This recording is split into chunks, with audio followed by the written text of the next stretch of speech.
Some doors in this world are sealed not with locks, but with stories. We are about to explore 20 forbidden places protected by ancient curses or legends, sites where the past itself stands guard. You will gain a new understanding of how myth shapes reality, protecting secrets from the jungles of Cambodia to the icy peaks of the Himalayas. What unseen force could keep a tomb sealed for over 2,000 years? And why would an entire nation avoid a forest after dark? By the end, you will see the map of our world redrawn by whispers of consequence. What do you believe is truly being protected when we choose to honor a warning from the distant past? These stories are far more than just campfire tales. They form a deep and ancient system of protection, a language of consequence understood across cultures and centuries. Think of the world's first forbidden zones. They weren't marked by fences or guards, but by a shared understanding, a whispered narrative passed from one generation to the next. A place where a great leader rests becomes sacred ground, guarded by tales of a where strange lights are seen becomes the home of otherworldly beings. A forest where travelers once vanished is said to be watched by silent guardians. These legends act as a psychological boundary, one that is often far more effective than any physical barrier. They tap into a fundamental human instinct, the respect for the unknown and the fear of unseen retribution. This isn't about superstition overriding reason, but about a cultural memory so powerful it commands respect. It is the original warning label, written not on plastic but in the collective memory of a people. When a community says a place is cursed, they are often encoding a real history, a tragedy, a loss, or a profound reverence for something they cannot fully explain. The curse becomes the keeper of that secret, ensuring that the site, and whatever truth or memory it holds, remains undisturbed. So as we begin our journey to these 20 forbidden locations, we are not just looking at maps and coordinates. We are reading a different kind of text, one written in legend and enforced by the weight of centuries. We are about to cross thresholds guarded by story itself. That first principle of protection by legend finds its ultimate expression in the silent hills of central China. Beneath a vast, unopened burial mound lies the tomb of Qin Shi Huang, the first emperor to unite the warring states into a single nation. His legacy is one of immense power and profound paradox, a ruler who standardized writing and built early precursors to the Great Wall, yet whose quest for immortality became an obsession that shaped his eternal rest. His mausoleum is not merely a grave, it is a mirrored kingdom, a sprawling underground replica of his empire, complete with palaces, rivers, and an entire army cast in terracotta, discovered by farmers in the 1970s. These thousands of life-sized soldiers, each with unique features, have become global icons, but they are merely the outer guard stationed in the perimeter pits. The heart of the complex, the emperor's burial chamber itself, has never been opened. Ancient historians wrote of astonishing safeguards within, of crossbows set to trigger automatically, and of vast, flowing replicas of China's rivers painstakingly crafted from liquid mercury to simulate the lifeblood of the land. Modern scientific surveys have detected unusually high concentrations of mercury in the soil over the tomb mound, giving startling credence to those 2,000-year-old descriptions. The toxicity presents a real, physical danger to any excavation attempt, a permanent environmental seal. But layered atop that scientific reality is the enduring legend, a cultural warning passed down through generations. It speaks of a curse upon anyone who disturbs the emperor's pursuit of eternal peace, a promise of calamity. This combination is what has kept the central tomb inviolate for over 2 millennia. It is not a lack of curiosity or technology that holds us back, but a powerful convergence of documented hazard and deep-seated cultural reverence. The terracotta army has been studied, but the emperor sleeps on, protected as much by the shimmering, poisonous legacy of his own ambition as by the silent, earthbound soldiers who stand watch above. What does it say about a leader that his final command was to turn the very elements of his kingdom into a shield for his rest? From the silent, mercury-guarded empire of a Chinese emperor, we journey to a place where sorrow took physical form, whispering from the branches of trees. South of Mexico City, in the vast network of ancient canals called Xochimilco, there is an island that feels less like a destination and more like a visitation. It is known as Isla de los Muñecas, the Island of the Dolls. Here, hundreds upon hundreds of weathered, broken dolls are nailed to trunks, dangle from branches, and peer from makeshift shelters. Their plastic limbs are bleached by the sun, their glass eyes clouded, yet they seem to hold a collective gaze. The air is thick not just with humidity, but with a story that began with a single, heartbreaking moment. Decades ago, the island's sole caretaker, Don Julian Santana Barrera, discovered the body of a young girl who had lost her life in the surrounding canals. Soon after, he found a doll floating nearby. Believing it belonged to the child, he hung it in a tree as a gesture of respect, a small memorial to a life cut short. But then he began to hear whispers, footsteps, and the faint, unsettling cries of a girl. Convinced her spirit remained, Don Julian dedicated the rest of his life to a singular, haunting mission.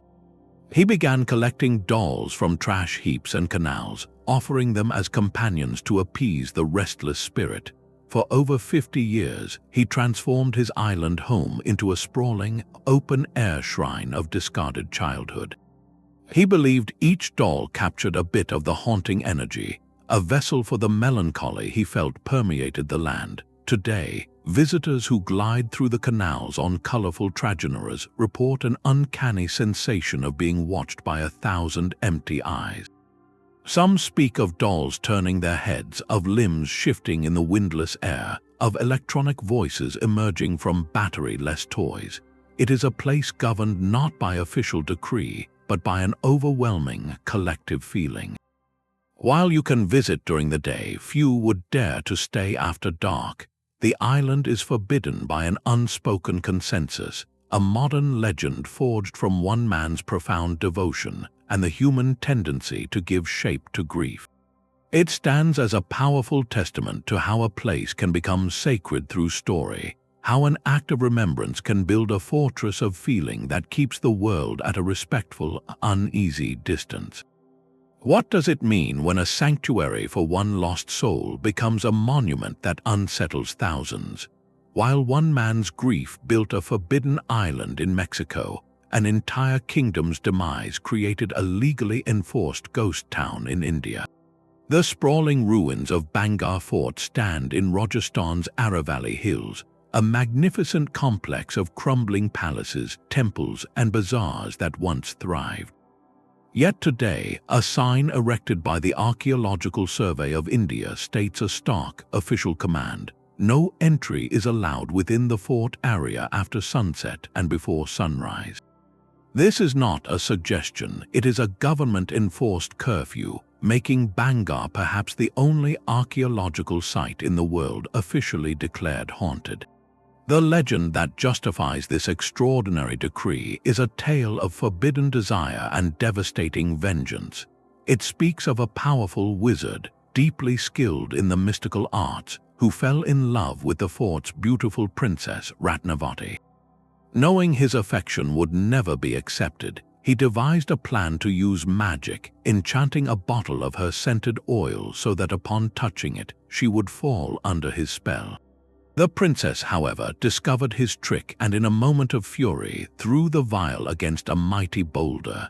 The enchanted oil ignited, and the rock rolled down the hillside, crushing the wizard. With his final breath, he laid a curse upon Bhangarh, dooming its grand walls to eternal desolation and ensuring no roof would ever again stand tall within its boundaries.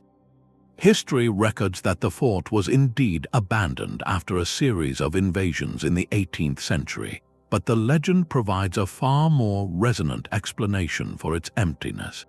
Locals speak of voices echoing from vacant courtyards, of shadows moving against moonlit walls, and of an overwhelming sense of being pushed out as darkness falls. The government's ban, while framed for visitor safety, acknowledges the power of this collective belief. It is a profound example of a story so potent it has been codified into law, where a narrative of tragic love and ultimate ruin now dictates the very rhythm of life around the ruins. The fort is alive with visitors by day, yet as the sun dips below the hills, a deep silence reclaims it, guarded not by gates but by a promise made centuries ago. What does it mean when a nation's historical authority bows to the enduring power of a whispered curse, choosing to protect people from a story as much as from crumbling stone? The weight of a government-enforced silence at Bhangarh gives way to a different kind of quiet, one found beneath a small chapel in the Czech town of Kutná. Here, in the Sedlec ossuary, the boundary between art and eternity dissolves into something profoundly unsettling.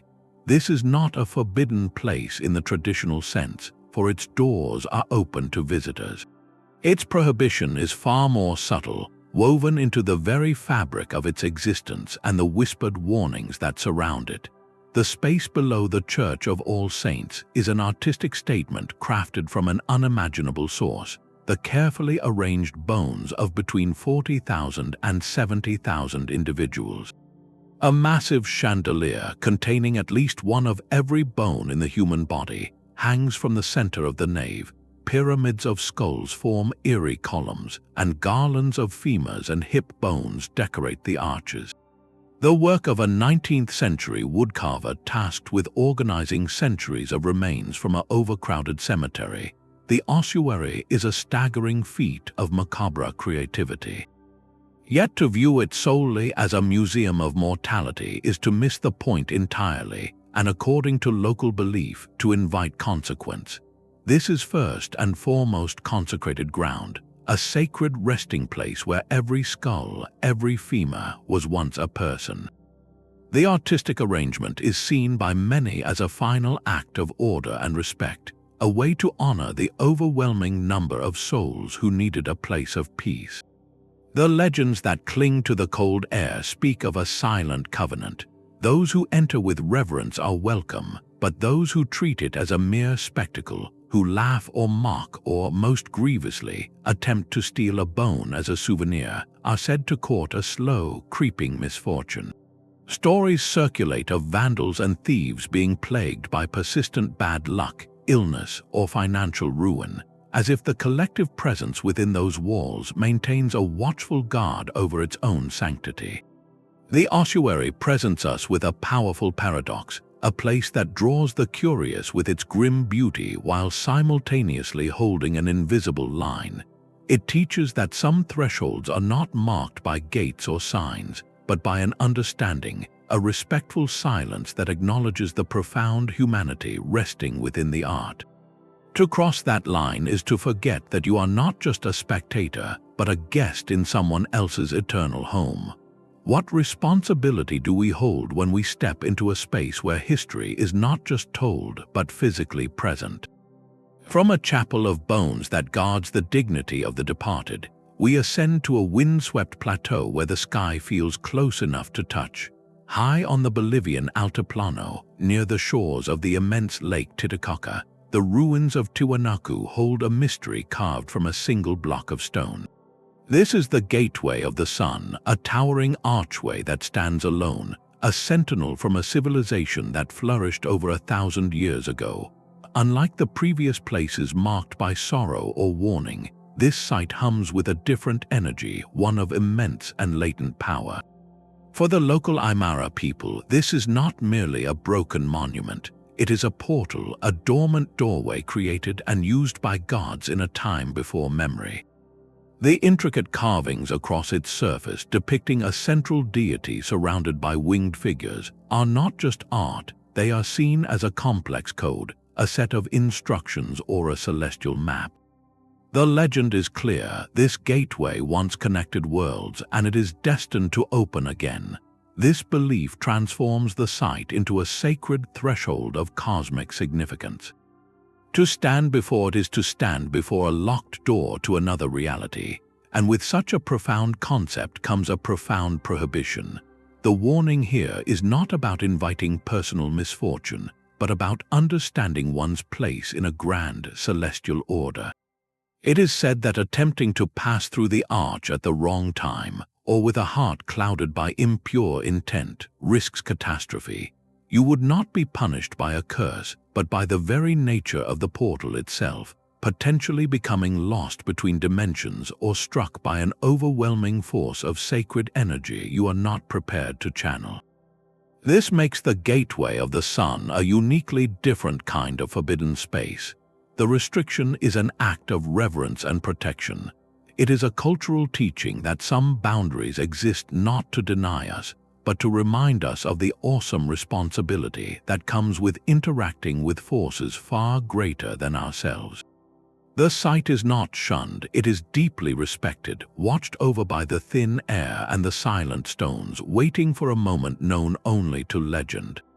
What does it mean for a culture to keep alive the story of a door that may one day open, and how does that story shape the way every visitor approaches that hallowed ground? The silent, cosmic warning of Tiwanaku's gateway gives way to a far more direct and written form of protection in the deserts of Arabia. Deep within the sandstone cliffs of Al-Ula in Saudi Arabia, the ancient city of Hegra, also known as Madain Saleh, presents a landscape of breathtaking beauty and explicit, carved intimidation. Here, the Nabatean people, the same master builders who created Petra, left behind over 100 monumental tombs, their facades intricately carved into the rose-colored rock. But these are not silent monuments. Etched beside the grand entrances in clear Nabatean script are messages meant for eternity. They are not poetic epitaphs, but stark legal documents, formal curses directed at any future hand that might dare to violate the peace within. The inscriptions are chillingly specific, often naming the tomb's owner and then stating, in no uncertain terms, the consequences for trespass. They threaten transgressors with severe financial penalties payable to the kingdom's treasury, and far more ominously, they invoke divine retribution from the Nabatean gods Dashara and Al-Azza. This is where legend and law were one and the same.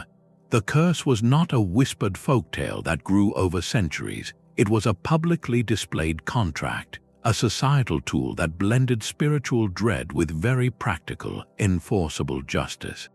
It declared that disturbing the dead was not only a crime against the family or the state, but an affront to the cosmic order itself.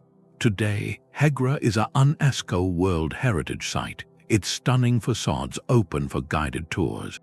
Yet, the atmosphere is one of profound and heavy silence. The desert wind seems to hush as it moves through the canyons, and the unblinking gaze of the tomb fronts, still marked by those millennia-old warnings, imposes a deep sense of solemnity. Visitors walk through a gallery of ancient legal statutes, where every beautifully carved pillar and pediment is also a permanent "no trespassing" sign. Hegra teaches us a crucial lesson about how ancient cultures viewed protection. For the Nabateans, securing a tomb required more than a heavy stone. It required a promise etched into the very fabric of the world, a promise that tied earthly punishment to celestial wrath, ensuring that even if their kingdom faded, their final wishes would echo through the empty desert for ages to come. How powerful must a society's belief have been to inscribe their laws not on parchment, but on the face of eternity itself? The desert's silent legal proclamations could not be further from the chaotic energy of a remote Utah basin. Here, on a sprawling 600-acre property known as Skinwalker Ranch, the rules of the known world seem to dissolve. This is not a site protected by ancient curses alone, but one actively generating new ones, a modern forbidden zone where indigenous warnings and contemporary high strangeness collide. The land is steeped in the traditions of the Ute and Navajo peoples who speak of a place where the veil is thin. The name itself comes from Navajo lore, referring to malevolent witches or entities, the Yi-Noldlushii, capable of shape-shifting, of taking on the forms of wolves, coyotes, or bears to spread fear and harm. To speak of them is considered dangerous, inviting attention. For generations, the local tribes understood this area as spiritually volatile, a crossing point best avoided after dark.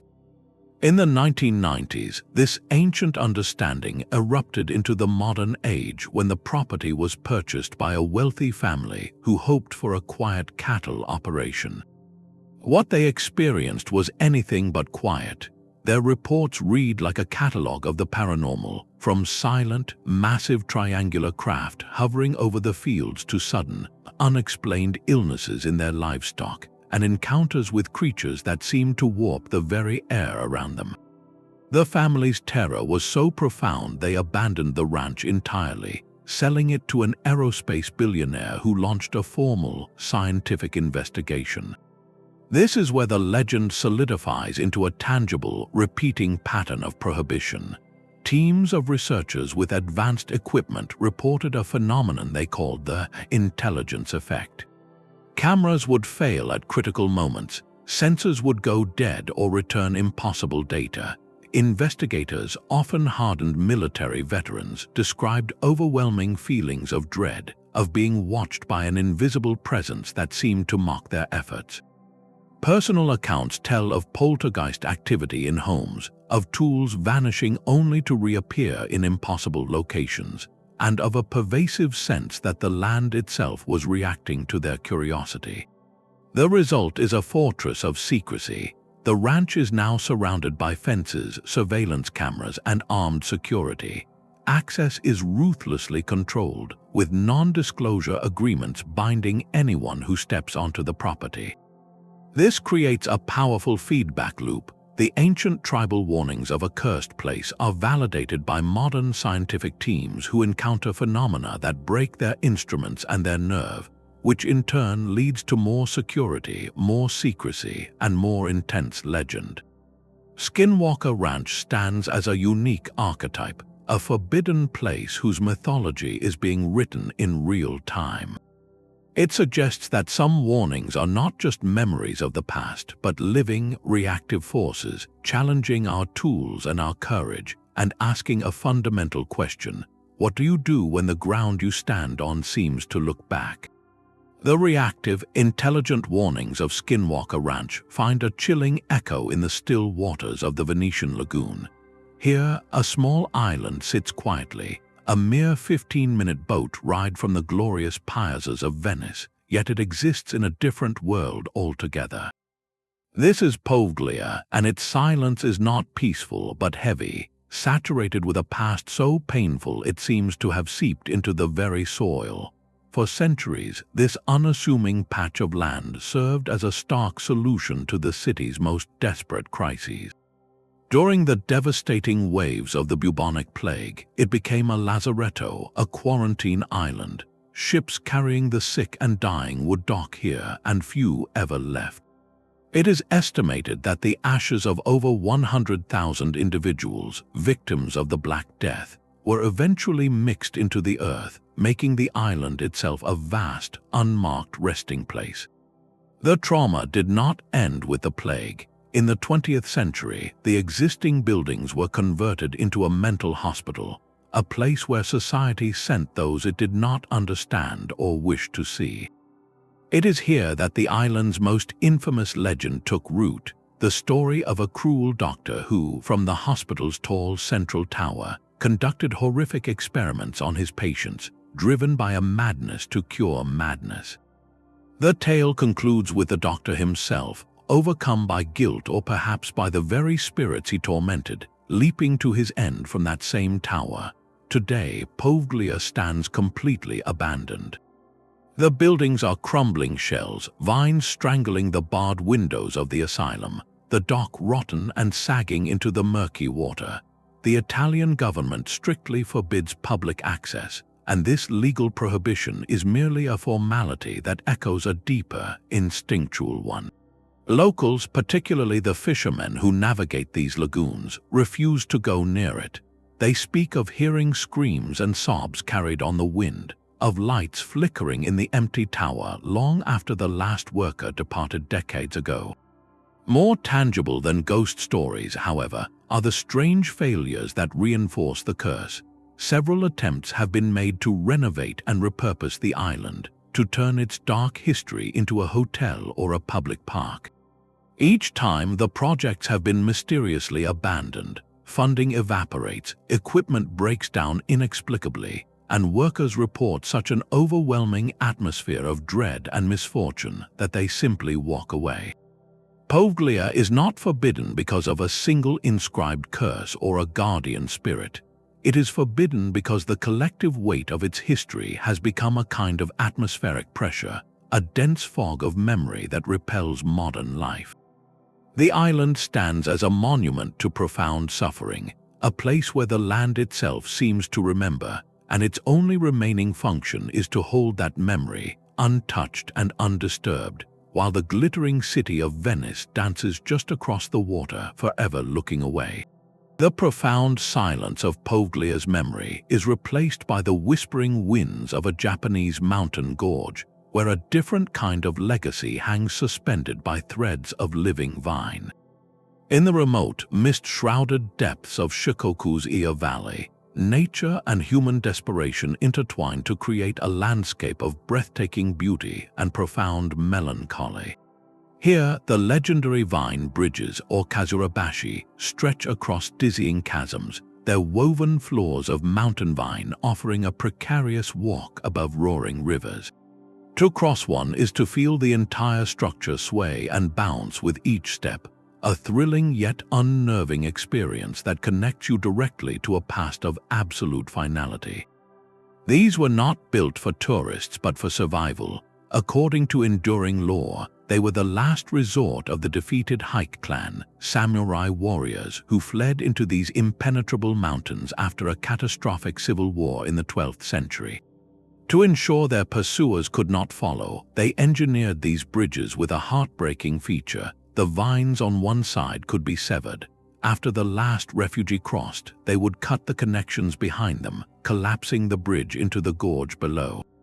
This was not a curse cast upon others, but a solemn curse accepted upon themselves. They were sealing their own exile, severing their last tangible link to the world they knew, condemning themselves to a life of hidden isolation in the misty valleys. The bridges thus became literal symbols of a point of no return, each crossing a permanent farewell. This act of desperate finality seeped into the land itself. The surrounding valleys, while stunningly beautiful, carry a rumored loneliness. Locals speak of the area being haunted not by angry spirits, but by the lingering sorrow of those who perished in exile, the quiet echoes of a people who vanished into the mountains to preserve their last shred of dignity. The forbidden nature of the Iya Valley is therefore subtle and psychological. It is a landscape born from strategic isolation and profound loss. While you can visit and even cross the reconstructed bridges today, you do so with the understanding that you are walking a path of last resort. The curse here is one of context, a heavy historical truth that hangs in the air as palpably as the mountain mist.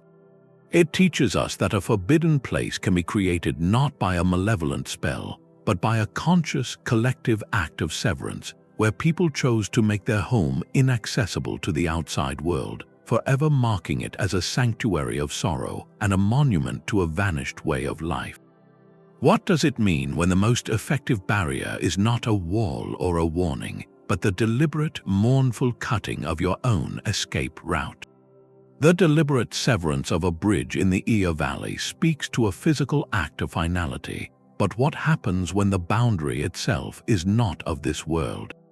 In Japanese Buddhist tradition, the journey after life follows a very specific and solemn path, one that has subtly but powerfully etched itself onto the landscape of the living. This is the concept of the Sanzu River, a mythical boundary that all souls must cross after passing.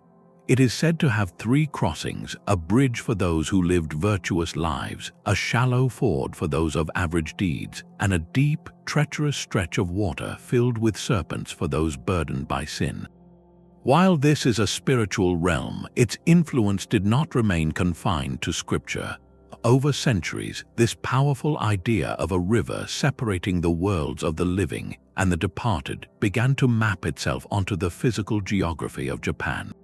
Certain remote gorges, specific caves with echoing subterranean rivers, and even long, dark tunnels have, through local folklore, become identified as earthly parallels to this sacred threshold. These places are not forbidden due to a specific tragedy or a historical curse, but because of a profound cosmological belief. They are seen as points where the veil is exceptionally thin, where the geography of myth bleeds into the geography of rock and water. To venture into such a place, especially with disrespect or idle curiosity, is to risk a terrible entanglement. The fear is not merely of encountering a restless spirit, but of something far more final, the possibility of accidentally crossing over yourself, of becoming lost in a landscape that belongs to the journey of souls. This creates a different kind of forbidden zone, one sanctified not by history but by ideology. A community might point to a particular cavern and speak of it not as a place where someone died, but as a place that is death, or at least its antechamber. The prohibition that grows around it is a form of spiritual caution, a collective agreement to avoid tampering with the very architecture of the afterlife. It shows us that a landscape can become forbidden through pure belief, through stories that are so central to a culture's understanding of existence that they reshape how people interact with the world around them. The mountain is not just a mountain, the river is not just a river, it is a reflection of a deeper, unseen order, and to ignore that understanding is to risk stepping out of this world entirely. Where spiritual rivers mark a boundary of belief, the skeleton coast of Namibia presents a frontier of pure, physical indifference. This is not a place cursed by words, but condemned by geography itself. Stretching for hundreds of miles along the Atlantic, the coastline earns its name twice over. First from the mountains of bleached whale and seal bones left by centuries of whaling, and then from the spectral hulls of shipwrecks that rust silently in the surf, their skeletons picked clean by salt and sand.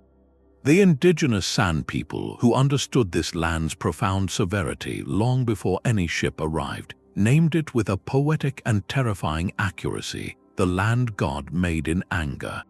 Sailors who later braved these waters spun that understanding into a specific curse, a whispered legend that spoke of a malevolent force that would lure vessels into the fog, dash them upon hidden shoals, and leave any survivors to face a far crueler fate. That fate was the interior, a vast, waterless prison of endless dunes that roll inland for over 100 miles, meeting the desolate plains of the Namib Desert. Here, the legend and reality fuse into an indistinguishable whole. The curse is not a supernatural spell. It is the environment itself acting as an eternal enforcer. The coastline is perpetually shrouded in a thick, cold fog born from the collision of the icy Bhangarh current and the scorching desert air. This fog silences the world, disorients completely, and hides the shore until it is too late. Ships that wrecked here left their crews stranded in a paradox of survival, staring at an ocean full of water they could not drink, backed by a desert that offered no escape. The bones of those ships and the rumored bones of those who tried to walk out remain as permanent monuments. This makes the Skeleton Coast a uniquely honest, forbidden place. Its prohibition is not debated in whispers. It is written in the physics of wind and current, in the chemistry of salt and sand. Access is severely restricted by the Namibian government, not because of ghosts, but because the land is a national park of extreme and lethal fragility. To venture off the designated tracks is to risk becoming another part of the legend, swallowed by dunes that shift with the wind, erasing all trace. The Skeleton Coast teaches a humbling lesson that the most ancient and powerful curses are often just the unvarnished truth of a world that does not care for human presence. It is a place where the story told about it is simply a description of its nature, a warning label written not by people but by the planet. What does it mean when the most effective guardian of a forbidden space is not a story or a spirit, but the sheer, absolute hostility of the earth itself? The Skeleton Coast's absolute indifference is a stark contrast to the intimate, watchful guardianship found in the green fields of Ireland. Here, the forbidden places are not vast deserts or abandoned islands, but singular, living landmarks. Scattered across the countryside, often standing alone on a gentle hillock or in the middle of a farmer's field, you will find the fairy trees. These are typically hawthorns or ash trees, their twisted forms standing in solitary vigil. To the casual eye, they are simply old trees, but in Irish folklore they are so much more. They are known as fairy forts or fairy thorns, and they are believed to be sacred portals, direct gateways to the otherworld, the realm of the Owls-She, the people of the mounds. This is not a forgotten superstition, but a living, breathing layer of the cultural landscape. The belief is clear and unwavering. To disturb such a site is to invite a cascade of misfortune. Cutting down a fairy tree, damaging its roots, or even constructing a building too close to it is said to incur the direct and relentless wrath of the fairy folk. The resulting curse is not a vague haunting, but a practical, devastating intervention in daily life. Stories abound of financial ruin striking a family, of persistent illness affecting livestock or people, and of a run of bad luck so consistent it defies coincidence. What makes this phenomenon so powerful is its modern validation. There are documented cases from recent decades where road construction projects have been rerouted at great expense to avoid a lone hawthorn. Tales circulate of developers who bulldozed a fairy tree only to see their projects collapse through sudden funding withdrawals, unexplained structural failures, or a series of crippling accidents on site. These are not ancient legends but contemporary reports that reinforce the old warnings. This creates a network of thousands of tiny, decentralized sanctuaries, each one a testament to a pre-Christian worldview that never truly faded. It is a form of ecological spirituality written directly onto the land, where a tree is not just a plant, but a sovereign entity with powerful allies. The prohibition here is community enforced through shared belief and whispered anecdote. A farmer will carefully plow around a solitary thorn in the center of his field, not out of inefficiency, but out of deep respect and a pragmatic desire for harmony. These trees stand as perhaps the most elegant proof that a forbidden place needs no grand architecture or tragic history. Sometimes, all it requires is a single, stubborn root system reaching deep into both the earth and the collective memory of a people, protecting a secret doorway that remains firmly and wisely closed. The quiet guardianship of a single fairy tree seems almost gentle compared to the raw, aggressive defense of an entire mountain range in the American Southwest. The Superstition Mountains east of Phoenix are not merely a landscape, they are a character in a story of obsession, a character that fights back. Their jagged peaks and labyrinthine canyons hold one of the most enduring treasure legends in North America, the Lost Dutchman's gold mine. But this story is less about discovery and more about a warning that has been etched into the very rock over generations. The legend speaks of a rich vein of gold originally found by the Peralta family from Mexico, who worked the mine in secret. Their operation, as the tale goes, ended in tragedy when Apache warriors, defending their sacred lands, attacked and killed the miners. With their final breaths, the Peraltas are said to have cursed the mine and the mountains that hid it, vowing that the gold would bring only death to those who sought it. This Apache and Peralta narrative merged in the 19th century with the story of a German immigrant prospector, Jacob Waltz, the so-called Dutchman, who supposedly found the lost cache and took its secret to his grave. It is this layered history of conflict, secrecy, and violent loss that transformed the Superstition Mountains from a challenging hike into a spiritually charged, forbidden zone. The curse here is not a quiet whisper, it is enforced with startling regularity. For over a century, treasure hunters have ventured into these canyons armed with maps and hope. Dozens have never returned. They vanish without a trace or are found later under circumstances that defy easy explanation, victims of sudden falls, dehydration, or exposure in a terrain that seems to shift and confuse with malicious intent. Each new disappearance is woven into the existing tapestry of the legend, seen not as an accident, but as a fulfillment of the old promise. The mountains themselves become the active agent of the curse. A treacherous cliff face, a sudden flash flood, a rattlesnake strike, or the simple, disorienting sameness of the desert rock are all interpreted as the landscape enacting its supernatural guardianship. This creates a powerful feedback loop of fear. The natural dangers of the wilderness are real and deadly, but they are perceived through the lens of the curse, which gives them a sinister, intentional intelligence.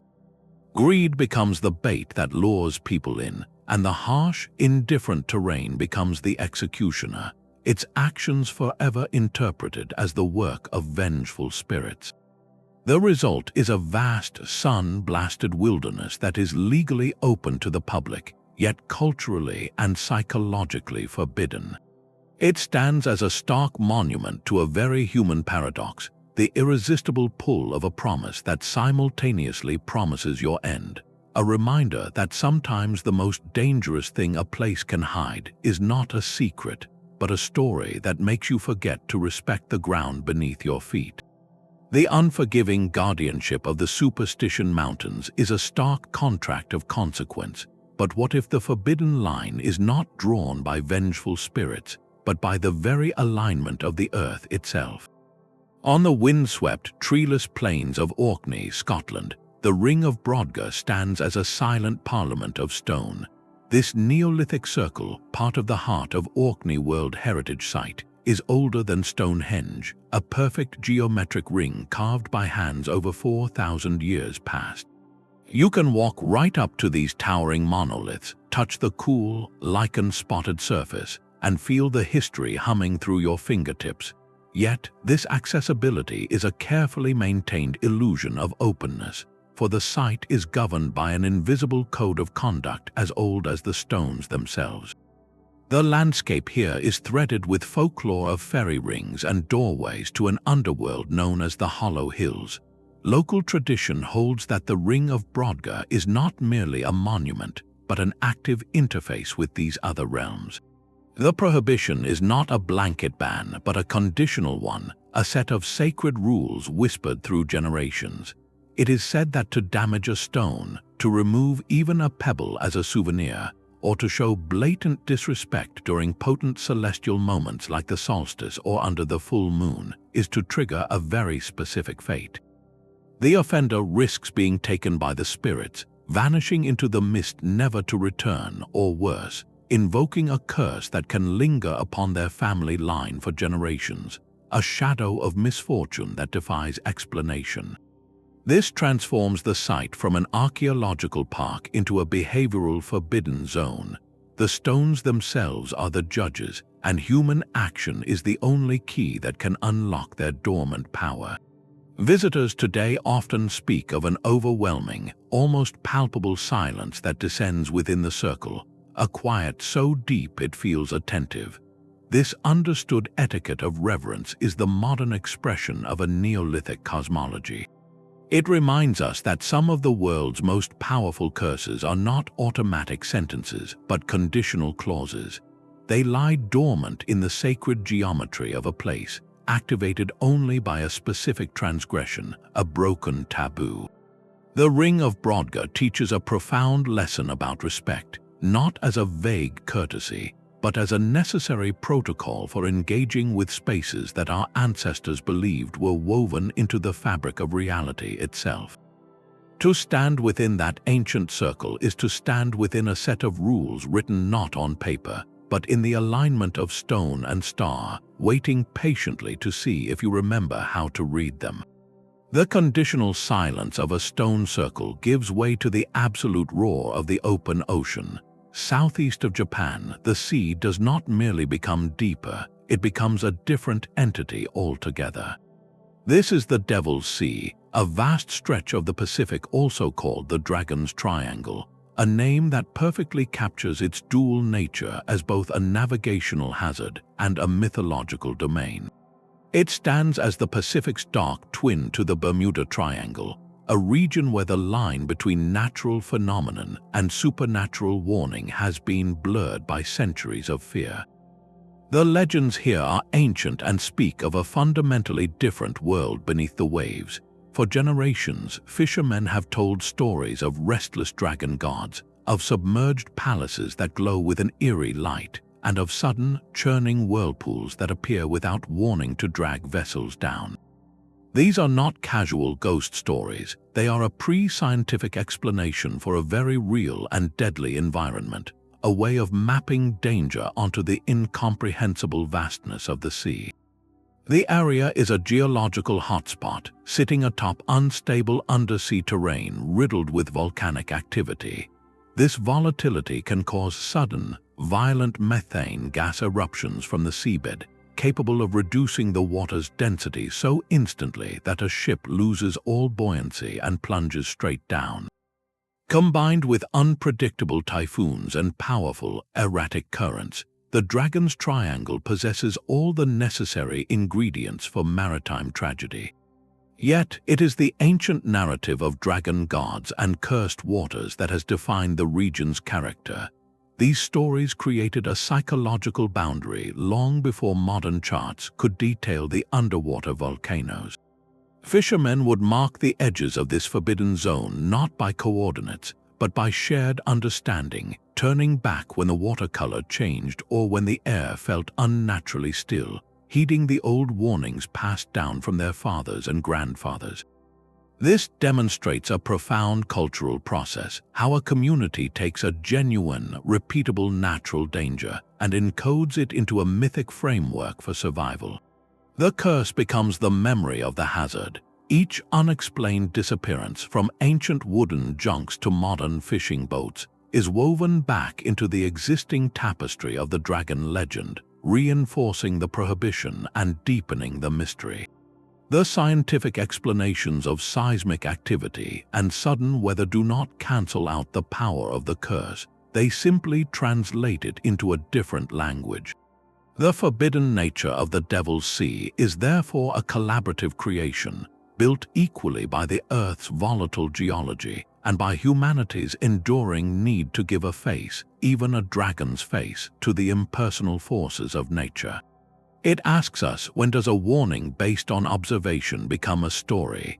And when does that story become so powerful it alters human behavior for centuries, creating a forbidden place on the map of the mind long before it appears on any official chart? Beneath the bustling streets of Paris lies a second, inverted city, a kingdom of absolute silence. This is the vast network of the Catacombs, an ossuary stretching for an estimated 200 miles, a dark mirror to the city of light above. While a small, sanitized section is open for public tours, the overwhelming majority of this labyrinth is strictly and illegally off-limits, patrolled by a special police unit tasked with keeping the curious out. Yet the concrete barricades and legal threats are merely the surface of a much deeper prohibition. Among the secretive community of urban explorers known as cataphiles, a powerful law has taken root: the curse of the catacombs. This is not a curse of ancient kings or vengeful spirits, but one born from the environment itself and the profound weight of its contents. The tunnels are a disorienting maze of identical passages, where a single wrong turn can lead to hours of frantic wandering in pitch darkness, the air growing thin and cold. Explorers whisper of more than just getting lost. They speak of distant, echoing chants hinting at hidden gatherings, of strange symbols painted on walls deep in forbidden sections, and most hauntingly, of a feeling of being absorbed by the silence. The walls are lined, floor to ceiling in places, with the carefully arranged remains of millions of Parisians, transferred there centuries ago when the city's cemeteries overflowed. This creates an inescapable atmosphere, a sense that you are a guest in a necropolis, a living intruder in a space dedicated to eternal rest. The legend says that those who show disrespect, who venture too deep without purpose, or who treat the tunnels as a mere playground, risk being claimed by this silent multitude.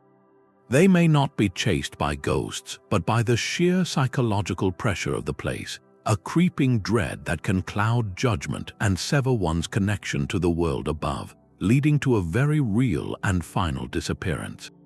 This modern myth performs a crucial function. It reinforces the law with a layer of visceral, psychological deterrence. The state forbids entry to protect people from physical danger, from collapse, flooding, or getting lost. The curse of the catacombs, however, protects the sanctity of the space itself, weaving a story that the very walls remember their purpose. It turns the underground from a simple tunnel system into a modern mythic labyrinth, where the greatest minotaur is not a monster, but the consequence of forgetting where you are and whose home you have entered.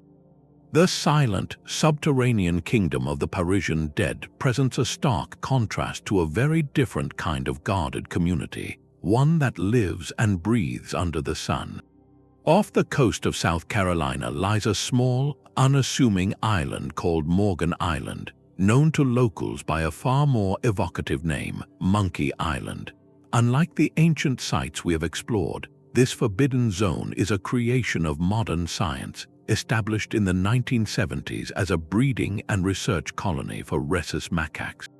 The official reason for its strict, armed patrol prohibition is pure biosecurity, a necessary quarantine to protect both the valuable primates and the public from potential disease transmission. There are no ancient runes here, no tales of vengeful spirits, only chain-link fences and warning signs.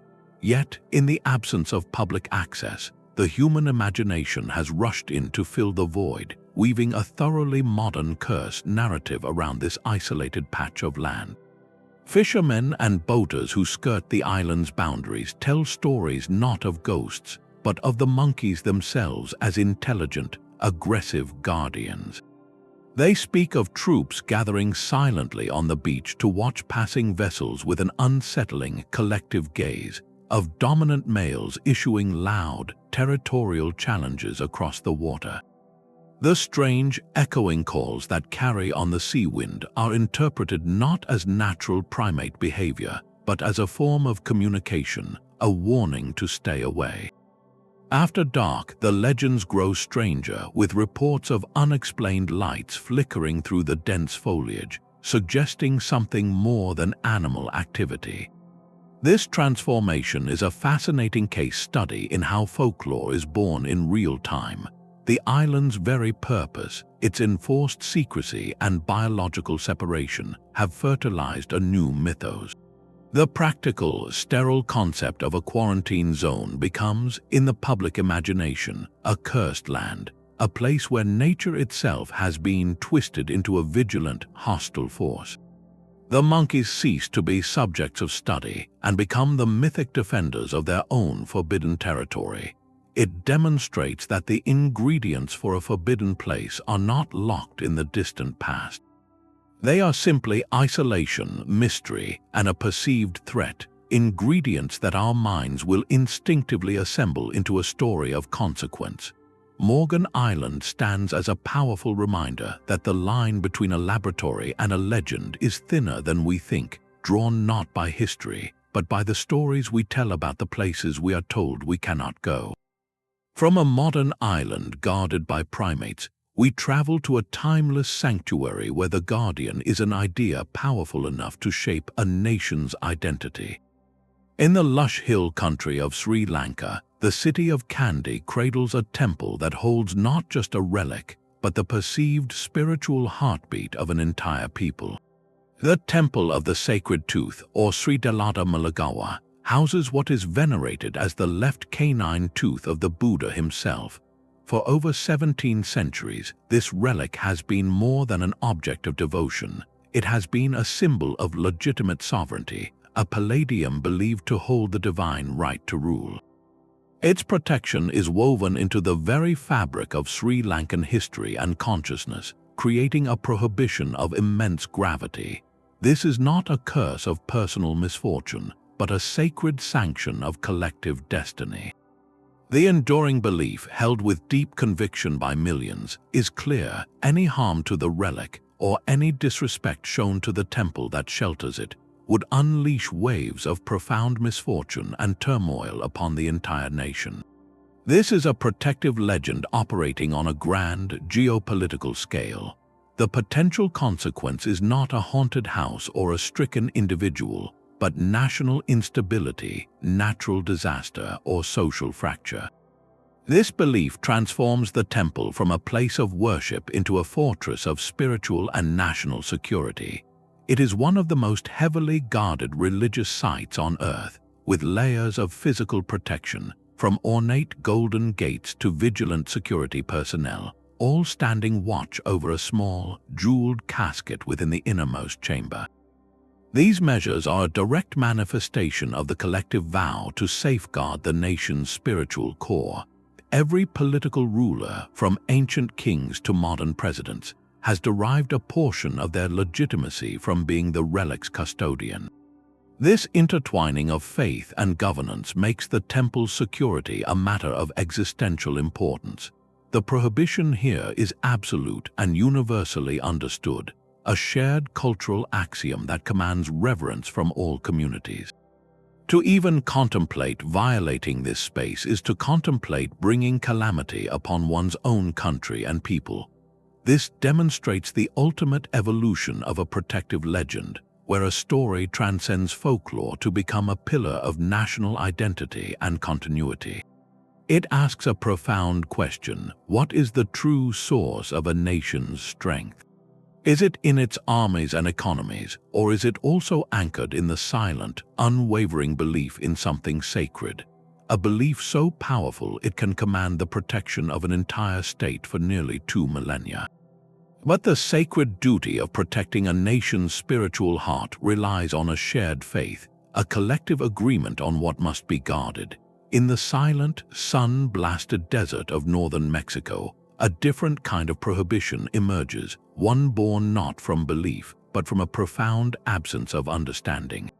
Here, in a remote patch of the Mapimi Biosphere Reserve known as La Zona del Silencio, the Zone of Silence, the land itself seems to reject the fundamental rules of our modern world. This desolate expanse, intriguingly located on the same latitude as the Bermuda Triangle, has earned its name from a phenomenon as simple as it is unnerving: radio signals fail. Compasses spin erratically, communication devices fall silent. It is as if a dome of pure interference descends upon the desert, severing the invisible threads that connect us. This tangible, repeatable strangeness is the seed from which a sprawling modern myth has grown. Local stories, fueled by decades of odd occurrences, speak of an ancient curse laid upon the land by forgotten gods. They tell of strange lights descending at night, of alleged encounters with tall, silent beings, and whisper of the area being a portal, a soft spot in reality where other dimensions occasionally bleed through. The desert flora and fauna add to the mystery, with reports of mutated plants and unique animal species found nowhere else, suggesting an environment somehow apart from the world around it. While scientists propose plausible theories, pointing to rich mineral deposits in the soil that could create natural magnetic anomalies, the explanations never quite catch up to the legends. The phenomenon came first, the human need for a story followed close behind. This makes the Zone of Silence a perfect case study in the birth of a forbidden place. There is no ancient tomb, no tragic history, no inscribed warning. There is only a series of unexplained natural events, a blank canvas upon which the human imagination paints its most potent fears and fascinations. The unknown itself becomes the substance of the curse. This reputation, this gathered mythology of interference and strangeness, acts as a powerful deterrent. It ensures the area remains largely untouched, a scientific curiosity visited only by dedicated researchers and the most intrepid explorers, while the local population generally keeps a respectful distance. The land is not forbidden by law or legend, but by a reputation it has earned, a reputation that asks a hauntingly simple question: what do we do with a place that simply refuses to make sense, a place where the world's noise cannot reach? The zone of silence is a mystery born from the absence of explanation, but our final destination was forged from a story so potent it predates history itself. We arrive at the sun-drenched island of Crete, at the sprawling ruins of the palace of Knossos. Here, the stones whisper of a king, a monster, and a maze that has haunted the Western imagination for over 3 millennia. This is the legendary home of the Minotaur, and its tale is not merely a myth of a beast, but the original blueprint for a cursed, forbidden space. The legend begins with a broken oath. King Minos, ruler of Crete, prayed to the sea god Poseidon for a sign of his right to rule. In answer, a magnificent white bull emerged from the waves. Minos was meant to sacrifice the animal in gratitude, but its beauty was too great. He kept it for himself, substituting a lesser bull in its place. This act of deceit invited a divine punishment far more terrible than any simple misfortune. As a consequence, Minos' wife, Pasiphae, was cursed with an unnatural desire for the very bull her husband had kept. From this union of human and animal, the Minotaur was born, a creature with the body of a man and the head of a bull, possessing a savage and insatiable hunger. The creature was a living, breathing testament to the king's transgression, a permanent curse upon his house. To contain his shame and the monster, Minos commissioned the brilliant artisan Daedalus to build the Labyrinth, an underground maze of such bewildering complexity that escape was deemed impossible. This was not a natural cave or a forgotten temple. It was a prison consciously designed to be its own guardian. The Minotaur was placed within, and as further punishment, the city of Athens was forced to send a periodic tribute of 7 young men and 7 young women to be lost in the maze and consumed by the beast. The labyrinth, therefore, represents the ultimate forbidden space. It was a geographical manifestation of a moral failing, a constructed curse made of stone. Its prohibition was absolute, its interior a realm of certain doom for any who entered without the secret of its path. The hero Theseus eventually defeated the Minotaur, but the power of the story did not fade with the creature. The idea of the labyrinth escaped the shores of Crete to become a permanent archetype in our collective consciousness. It shaped how we imagine any hidden, complex, and dangerous space, from the catacombs beneath Paris to the shifting canyons of the Superstition Mountains. The curse was not just on King Minos, it was on the very concept of losing one's way. It taught us that the most terrifying prisons are not always built with walls, but with confusion, with the terrifying realization that the path behind you has vanished and the path ahead leads only deeper into darkness. The Palace of Knossos stands as an open archaeological site, a place of learning and wonder. Yet the symbolic labyrinth it spawned remains eternally sealed, a forbidden zone built not by hands but by story. It proves that some narratives are so powerful they carve themselves into the bedrock of culture, creating a template for fear that echoes wherever we imagine a place designed not to be found but to be forgotten. These 20 forbidden places, from the mercury-laced tomb in China to the whispering trees of Ireland, are not random anomalies. They form a coherent pattern, a map of the human psyche written onto the landscape itself. When we step back and view them together, a profound logic emerges. These curses and legends are not failures of reason, but sophisticated cultural tools, each serving a distinct and vital purpose. The most common thread is protection, a sacred guardianship over the departed. The warnings at Hegra, the conditional silence of the Paris catacombs, the reverence demanded at the Sedlec ossuary, all function as eternal caretakers, ensuring that the final rest of individuals or entire communities remains inviolate. They stand as a permanent psychological memorial long after names have faded from stone. Another powerful role these stories play is as an ancient form of explanation. Before satellite imagery and seismology, how did a culture explain the sudden, violent disappearances in the Dragon's Triangle or the eerie radio silence of the Mexican desert? They crafted narratives of dragon gods and cursed lands, providing a framework to understand the incomprehensible forces of nature. These legends became living guidebooks, teaching each new generation where danger lay by wrapping hazard in a story that was impossible to forget. They transformed impersonal geography into a landscape with intention, with personality, and with rules. Beyond explaining the world, these curses often enforced a deeper moral or social code. The legend of the Minotaur is a stark parable about the consequences of broken oaths and pride. The fairy trees of Ireland enforce a code of ecological and spiritual respect. The perceived portal at Tiwanaku's gateway of the sun teaches humility before cosmic forces. These stories embed ethical lessons into the very land, making morality geographical. To violate the site is to violate a foundational principle of the community, with the curse serving as the promised consequence. Perhaps most fascinating is how these ancient narratives have seamlessly persisted into our age of science and satellites. They endure because they speak to fears that technology cannot erase. The fear of the unknown, the deep-seated anxiety about disrespecting forces we do not fully comprehend, and a yearning for a kind of cosmic justice where actions have inevitable consequences. In a world that can feel increasingly disconnected, these legends add a vital layer of narrative meaning to geography. A mountain is no longer just rock and ice, it is a character in an epic, a guardian with a will. A forest is not merely trees, but a sovereign realm with its own ancient laws. This narrative layer had an immensely practical historical purpose. Long before UNESCO designations or national park services, the curse was the world's first heritage protection order.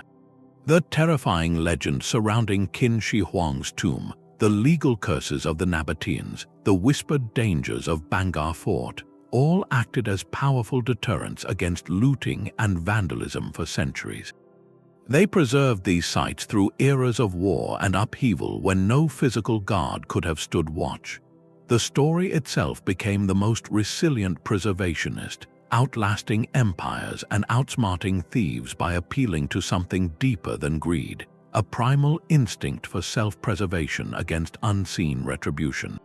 In this light, the curse is not superstition, but a profound and ingenious cultural innovation, a way for the past to speak directly to the future, saying, "This matters, leave it be."